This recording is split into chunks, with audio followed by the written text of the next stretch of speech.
மத்திய அரசு ஊழியர்களுக்கான 8வது ஊதிய குழுவின் பரிந்துரைகள் செயல்படுத்தப்படும் போது கீழ்நிலை ஊழியர்கள் அதிக பயனடைவார்கள் என்று எதிர்பார்க்கப்படுகிறது. தற்போது குறைந்தபட்ச அடிப்படை சம்பளம் 18,000 ரூபாயாக இருக்கும் நிலையில் புதிய கட்டமைப்பின் கீழ் அது ரூபாய் 51,480 ரூபாயாக உயரும் என்ற வலுவான கணிப்புகள் தெரிவிக்கின்றன. இருப்பினும் இந்த உயர்வு அனைத்து மட்டங்களிலும் ஒரே மாதிரியாக இருக்காது. அரசின் ஊதிய அட்டவணை 18 வெவ்வேறு நிலைகளை வரையறுக்கிறது.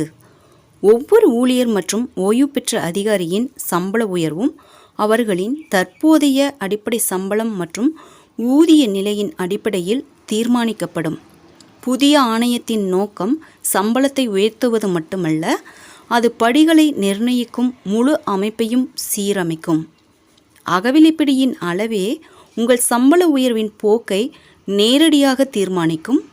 மேலும் ஃபிட்மென்ட் காரணியில் ஏற்படக்கூடிய அதிகரிப்பு ஊழியர்களின் மொத்த வருமானத்தை புதிய உயரத்திற்கு கொண்டு செல்லும்.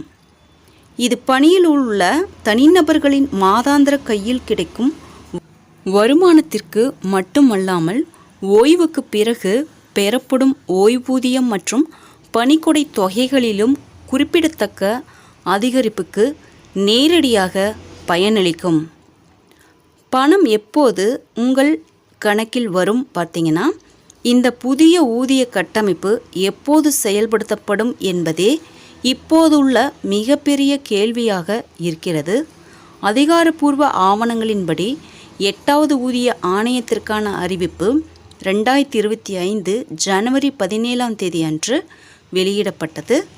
மத்திய அரசு இதை 2026 ஜனவரி 1 முதல் நடைமுறைப்படுத்த திட்டமிட்டுள்ளது. இந்த ஆணையம் தனது இறுதி அறிக்கையை 2027 ஆண்டின் மத்தியில் சமர்ப்பிக்கும் என்று எதிர்பார்க்கப்படுகிறது.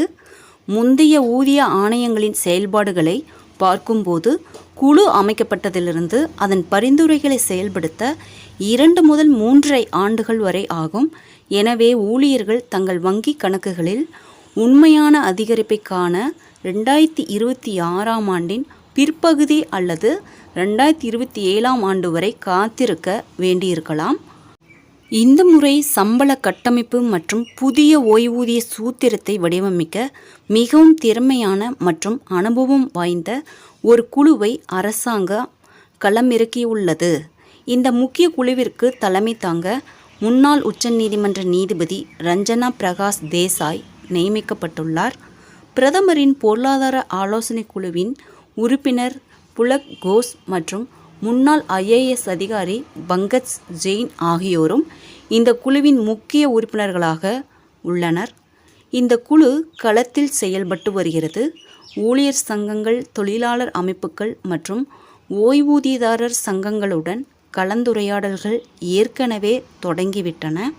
சமீபத்தில் சம்பந்தப்பட்ட அனைத்து தரப்பினரின் கருத்துக்களையும் சேகரிப்பதற்காக மார்ச் மற்றும் ஏப்ரல் மாதங்களுக்கு இடையில் பல சுற்று முக்கிய கூட்டங்கள் நடத்தப்பட்டன.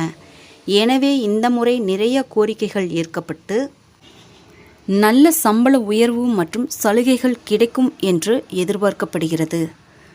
ஃப்ரெண்ட்ஸ், இந்த தகவல் உங்களுக்கு யூஸ்ஃபுல்லாக இருந்தால் என்னோடய சேனலை சப்ஸ்கிரைப் பண்ணுங்கள், லைக் பண்ணுங்கள், மற்ற நண்பர்களுக்கும் இந்த வீடியோவை ஷேர் பண்ணுங்கள். தேங்க்ஸ் ஃபார் வாட்சிங்.